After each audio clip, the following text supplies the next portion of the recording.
فيديو نسائي شويه. ليه الكافيتيشن ممنوع لو انت حامل او بترضعي او مركبه لوب او لو وقت بريد؟ بالنسبه للرضاعه لحد النهارده ما اتعملش ابحاث كفايه تثبت ان الكافيتيشن ملوش ضرر على الرضاعه.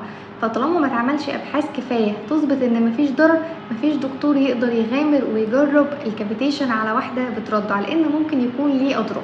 طيب بالنسبه للستات اللي مركبه لوب، الكافيتيشن ما ينفعش اعمله على منطقه فيها حاجه معدن جوه، لان الكافيتيشن ده ديب هيت، فبالتالي هيأثر على المعدن اللي موجود جوه، وفي نفس الوقت ممكن يتحرك من مكانه ويحصل حمل. واخر حاجه للكافيتيشن ما ينفعش وقت البريد. وقت البريد انت بتكوني تعبانه وبطنك وجعاكي وفي بليدنج، والكافيتيشن ده ديب هيت، لما اجي اشتغل بيه على بطنك فانا كده بزود لك البين وبزود لك البليدنج وبضرك اكتر. في ناس هتقولي طب ما احنا وقت البريد بتحط على بطننا هوت باك عشان تضيع الالم. الهوت باك دي سوبرفيشال هيت، بس بتوصل لطبقات الجلد اللي من بره قوي فتهدي معايا البين، لكن